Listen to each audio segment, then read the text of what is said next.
Citoyennes, citoyens, bonjour et bienvenue dans Dernière Nouvelle des Étoiles.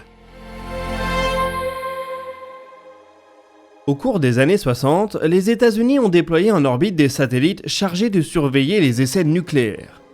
Ces derniers ont participé de manière accidentelle à une découverte de taille. Assez rapidement, ils se sont mis à détecter des flashs de rayons gamma. Sauf que ces derniers n'accompagnaient pas des explosions nucléaires sur Terre, mais semblaient venir de l'espace. Au cours des décennies suivantes, de nombreux instruments ont été déployés pour les étudier. On s'est rendu compte qu'on pouvait les classifier en deux catégories, les sursauts gamma longs et les sursauts gamma courts.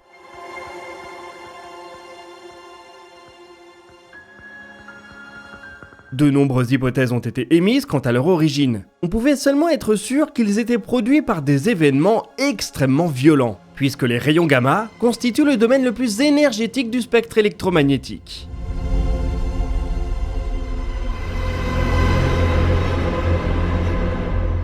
En octobre 2022, le sursaut gamma le plus violent jamais mesuré a été enregistré. Plusieurs observatoires présents sur Terre et dans l'espace ont participé à la détection. Les photons gamma détectés pendant l'événement sont sans commune mesure, bien plus énergétiques que ceux produits dans le LHC. Le sursaut a ainsi été surnommé le BOAT, le Brightest of All Time. Bien entendu, la communauté des astrophysiciens a tout de suite voulu pointer James Webb dans sa direction.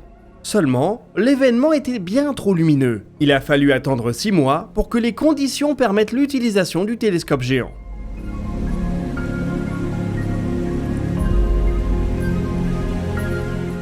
Une fois la luminosité descendue à un niveau raisonnable, l'instrument NIRSPEC de James Webb a pu être exploité. Il a pu mettre en évidence des signatures chimiques démontrant la présence d'oxygène et de calcium, des éléments communément produits par les supernovas. Le BOAT résulterait ainsi d'une de ces explosions gigantesques qui signent la mort des étoiles géantes. James Webb a cependant également soulevé des questions. On aurait par exemple pu s'attendre à ce qu'un sursaut gamma aussi violent provienne d'une supernova cataclysmique. Seulement, la supernova en question semble relativement classique. L'énergie extrême des photons gamma détectés pourrait éventuellement être expliquée par un effet de concentration, une sorte de jet dans la direction de la Terre. Certains chercheurs espéraient aussi trouver dans les observations de James Webb des traces d'or et de platine. Cela aurait été la confirmation que ces éléments lourds sont bien produits au cours des supernovas. James Webb n'a pas pu le confirmer.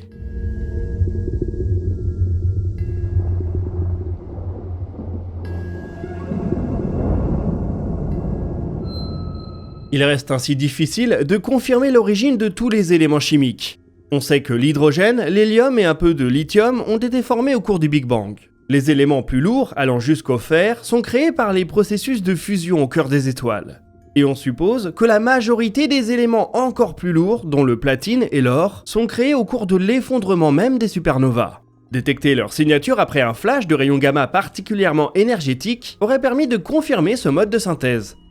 Le télescope géant de la NASA va donc devoir continuer à observer des supernovas, quelques semaines ou mois après qu'elles se produisent. Cela aidera éventuellement à comprendre pourquoi celle dont on a parlé aujourd'hui a produit un sursaut gamma aussi énergétique. Et cela permettra éventuellement de confirmer un jour le processus de nucléosynthèse de certains éléments lourds. En attendant, James Webb a du pain sur la planche avec bien d'autres programmes d'observation prévus.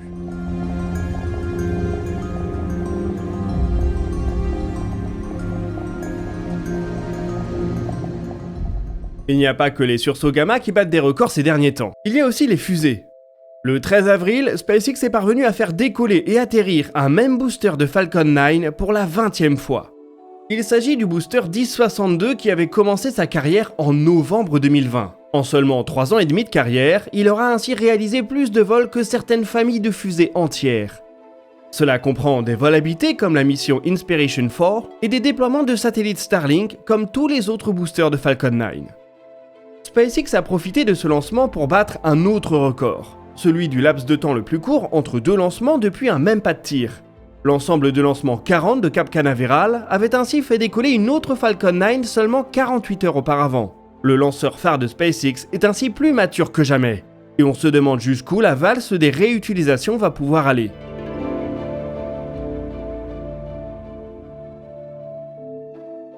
L'entreprise ne semble pas vouloir s'arrêter en si bon chemin et place maintenant l'objectif à 25 réutilisations par booster.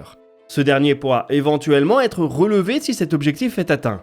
Il pourrait être intéressant d'essayer de passer la barre des 40 vols. C'est pour le moment le record absolu de réutilisation d'un élément spatial. Il a été réalisé par la navette Discovery. Un booster et un orbiteur sont deux éléments très différents. Cette comparaison a donc des limites, mais elle donne un bon aperçu de ce qu'il devrait être possible de faire.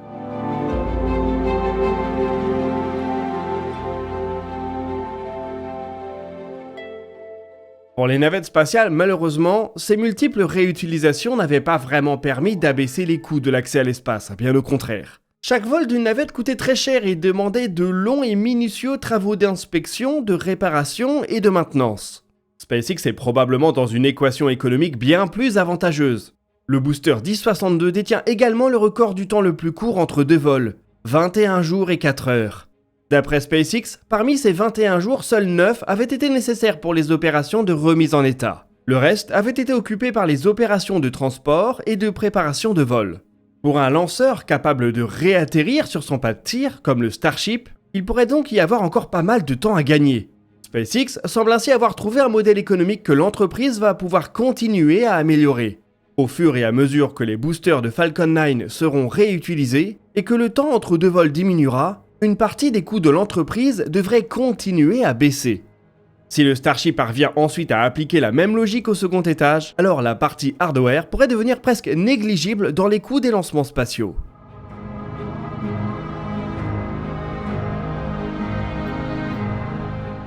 SpaceX devra toutefois conserver au moins une partie de ses Starships jetables. Ceux qui partiront pour la Lune ne sont pas destinés à revenir. Ils serviront à transporter des équipages et des équipements jusqu'à la surface de notre satellite. Parmi les charges utiles, il devrait y avoir des rovers, et même des rovers lourds et pressurisés. La semaine dernière, on a ainsi appris que la JAXA, l'agence spatiale japonaise, allait développer un rover pressurisé pour le compte du programme Artemis. En contrepartie, au moins, un astronaute japonais ira poser le pied sur la Lune. Le rover en question devra permettre des missions de plusieurs dizaines de jours avec 2 astronautes à bord. Ce sera donc une véritable base mobile. Il combinera panneaux solaires, batteries et piles à combustible pour garantir une autonomie exceptionnelle. Ce pourrait être l'outil qui permettra une exploration poussée de la surface de notre satellite, avec des sorties à plusieurs dizaines ou centaines de kilomètres du lieu d'atterrissage. La JAXA va développer le rover en collaboration avec Toyota et espère qu'il sera prêt autour de 2029. Si ce sujet vous intéresse, nous l'avons développé plus en détail dans le dernier DNDE Live. Avant d'amener des gros rovers sur la Lune, il faudra déjà amener des humains. C'est un objectif fixé par les États-Unis et leurs alliés d'une part, et poussé par la Chine d'autre part. Une sorte de seconde course à la Lune qui dit à peine son nom. Pour le moment, les deux blocs se contentent de missions robotisées. Celles menées par la Chine sont cependant beaucoup plus ambitieuses. Pékin souhaite mener cette année le premier retour d'échantillons depuis la face cachée de notre satellite. À cet effet, la CNSA, l'agence spatiale du pays, a déployé un satellite relais qui permettra les télécommunications entre la face cachée de la Lune et la Terre. Ce satellite, lancé il y a quelques semaines, est dorénavant opérationnel. La CNSA a annoncé avoir complété sa mise en service le 12 avril. Tous les feux sont donc au vert pour lancer la mission Chang'e 6. On n'a pas encore de date officielle pour la mission, mais en observant les notifications de fermeture d'espace aérien, une fenêtre semble se dégager le 3 mai, dans un peu plus de 2 semaines donc.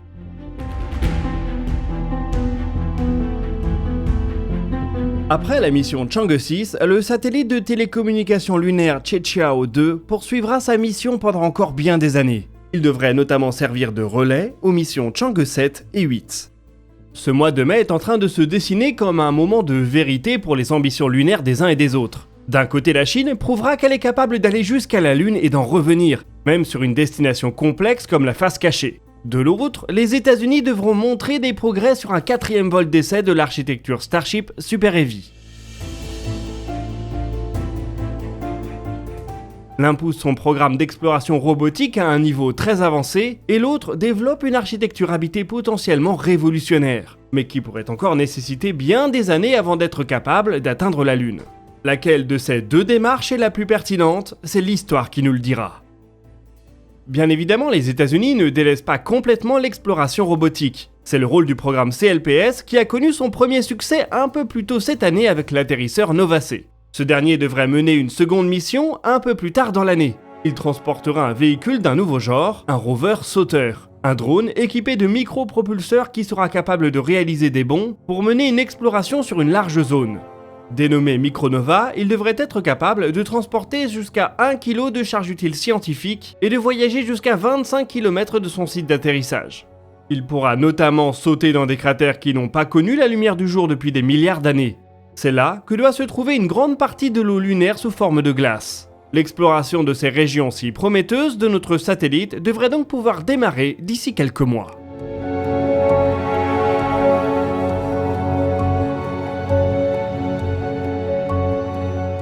Et nous voici arrivés au bout de cet épisode de Dernières Nouvelles des Étoiles. N'hésitez pas à partager vos questions et vos remarques dans les commentaires, nous y répondrons dans une prochaine vidéo. On s'excuse de ne pas avoir publié d'espace commentaire depuis un petit bout de temps, mais on est absorbé dans la réalisation de 3 vidéos spéciales qui sortent des formats habituels de la chaîne. On espère pouvoir vous les montrer très rapidement.